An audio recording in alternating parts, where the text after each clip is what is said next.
welcome to Hedgehog Hollow. Today I have a new release for you and it's from Stampers Anonymous. It's the new release from Tim Holtz and I'm super excited to share it with you. Now everything I've bought on today's table is things that I have purchased, things that I love because I wanted to buy them. Now there's one thing I didn't buy from this new release and that was the new alphabet, just because I don't tend to really use alphabet stamps. I know Greg's kind of got into mixed media with Hedgehog Hollow Happy Hour and things. Maybe we'll end up getting them, but at the minute I haven't invested in them. But everything else in the release I bought so I can share it with you. So let's dive in and take a look at what I bought. I'm going to start off with some of the new etc. pieces. So if you saw Tim's live before Creativation, you'll have seen these.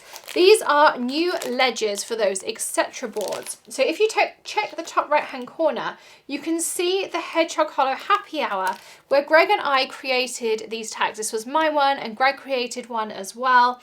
And this was using the etc. board tags. And there's some new ledgers. So we have scallops, we have kind of, I don't know what you call these. They have a funky shape on here, like a notelet shape.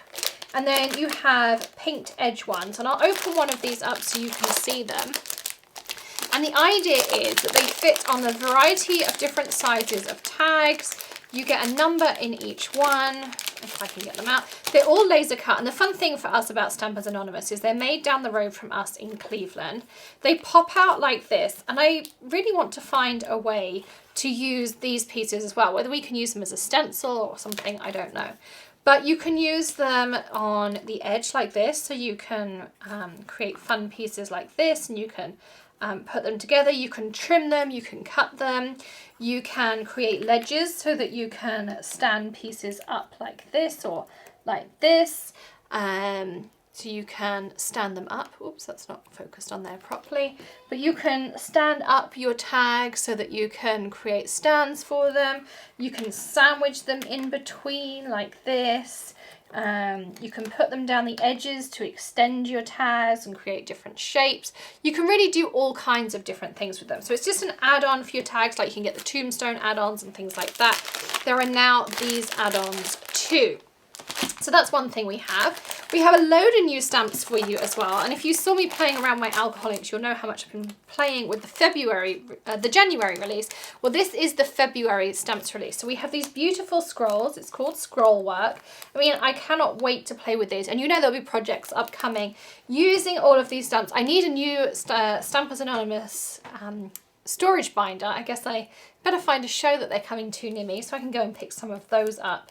But loving these scrolls, and of course they're all red rubber and you can do some really fun techniques. If you check the top right hand corner, you'll also be able to see the video I did, the Tonic Live, where I did embossing powder and I created my own foam metal sentiments where I used red rubber stamps and I stamped into them to create some beautiful pieces.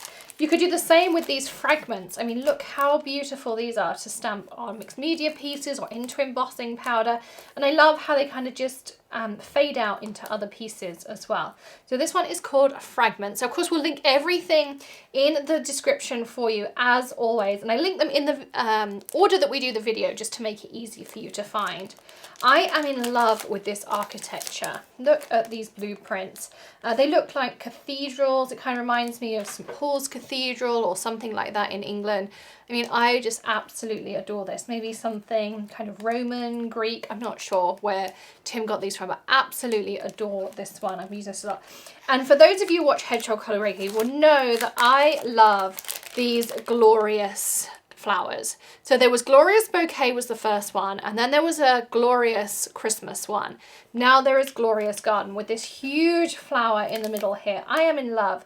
And with each of them, they include a big block because if you don't have a stamp platform or something, they're harder to use. So they always include a large custom-sized block to use it with. They're more designed to use a piece of them. I used this in the alcohol lifting video and you can check that out in the top right-hand corner as well. because I just adored it, and it looked amazing because I got 6 prints from just one piece of alcohol inked panel, and then I used my alcohol lift ink, and it just looked amazing. So do check that video out that I just linked up for you as well.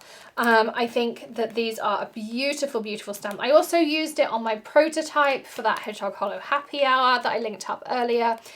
Really, really, really beautiful. I am in love with these, and I think you will be as well if you try one of these out. They are just absolutely stunning. So they are the stamps, and then we have new stencils, and these are Shifter Stencils. Now I did previously do a video on how Shifter Stencils work. Of course, you can check that out again in the top right hand corner, all about Shifter Stencils. But I'm going to do a brief overview now on how they work, but there's an in-depth tutorial you can check out in that top right hand corner. So these are the new Shifter Stencils. So we have a plus, which is actually called, oh, it is called Shifter Plus. This one is Shifter Burst. So it's kind of a circle that has some kind of diamond shaped in there. And then we have a hexagon, and it's called Shifter Hex. And as always, we have 3 stencils that come in a large, or you can get them in a small size. Now, in summary, when you work with a Shifter Stencil, by its name, you do it once and then you shift it in position and you can get a second design, which gives you a really fun idea. And I did these just before Christmas. I'm going to work with this one because I'm really intrigued as to how it's going to come out. Some of them you can do more than once. And the first thing you're going to do when you get your Shifter stencil is you're going to pop it on a piece of kitchen towel. You're going to grab some acrylic paint. I've got the Distress in Hickory Smoke. The black soot is the best, but I couldn't get any of that. And I'm just going to go over it like this. And I'll show you in a second the reason I'm going over it. Then I'm going to take a second piece of tissue, and I'm just going to wipe over the top, taking off any excess.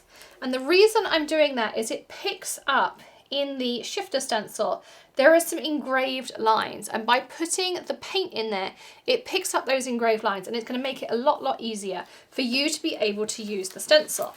That's one of Tim's top tips that I got from a show when I watched a demonstration with him. So that's why I do that. The next thing I'm going to do is I'm going to take a little bit of sticky grid, you know, my favourite stuff, and I'm going to stick it onto my sheet here. I'm going to stick a little bit of my paper onto it, and I'm also going to stick the edge of my stencil onto it. And now nothing is going to move. If you don't have a sticky sheet, you can of course use a little bit of tape. It does exactly the same thing. But the fact I like about this is I can just pick it up, move it. If I want to do it in this direction, I can do it like so. Oops, that was my tape on the floor, but that also works perfectly fine. I'm also going to put a little bit at the top because I am a little bit OCD about my stencils moving. Now I'm going to start off with some carved pumpkin distress oxide, and I store my blending foams on the bottom of my ink pad. If you want to know more about that, again, check the top right hand corner. You can find out how I store my blending foams and why. So what you're going to do is you're just going to go over this. These are the new Nouveau blending foams, and the reason I moved to these is just because I like the fact I can hold my hand over the top, and I find it just gives me a little bit more control, and I get a little bit more even blend. A couple of different reasons, but again, if you check out that video of the storage, I kind of explain a little bit more. So I've put my first layer down, and the great thing about this, she says, is that I can easily pick up my stencil and move. And then what I'm going to do is I'm just going to take that kitchen towel again. I'm going to give it a brief clean. I just have a baby wipe here. So I'm just going to wipe off a little bit of excess because I don't want to create any mud. And pop my lid on and stick my blending foam underneath. And I'm now going to go for some cracked pistachio. And we're going to line our shifter. So where we've highlighted where that etched piece is, we line up our orange with that etched piece. So our orange is now covered by our shifter. And so our exposed piece is now white. And we now go in with our cracked pistachio. And these are new blending foams, so I'm just trying to get nicely saturated with ink. So it takes me a little bit longer to just get them started, but not much at all. There we go, all done. And now just pick this one up and we're done. Although it's such a pretty pattern, look at that. Peel off my sticky sheet, put that to the side for later. And now you can see there's my 2 patterns that I created. So that's how the shifters work. And you also have some areas in between that you could pick up with some different colours. You could of course spritz them with your new Distress Oxide sprays. You just have so many different options. That's why I love these shifter stencils. You can create some really, really fun patterns and techniques. And you could tile over the side. I wasn't very careful on my edges here, but you could just keep tiling and create larger patterns. And of course you also have the larger stencil option as well. I used the mini stencils on that one. So this was set number 40. As I say, everything is linked in that video description for you in the order that I use it in the video. And every single day here we have different tips and tricks, techniques, new releases, all sorts of fun things. Plus we have exclusive coupon codes just for the Hedgehog Hollows one. You can check those out in the video description. Some of them update every month. So if you're not watching this in the month that it was published, and it always gives you the publish date underneath, then you can just check out one of our latest videos and they're always in that video description for you for the latest coupon codes. Plus, every single Friday we send out a latest steals and deals on all of our latest coupon codes, so you can sign up for that at thehedgehoghollow.com. A little pop-up will come up straight away and you can pop your email address in and we send that out on a Friday afternoon too. So thank you so much for joining me. Don't forget to hit that subscribe button and ring the bell to get tomorrow's video and notifications of all of our tips, tricks and techniques coming up here at the Hedgehog Hollow.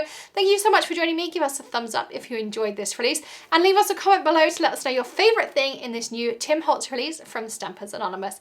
I'll see you again very soon. Happy stamping everyone. Bye.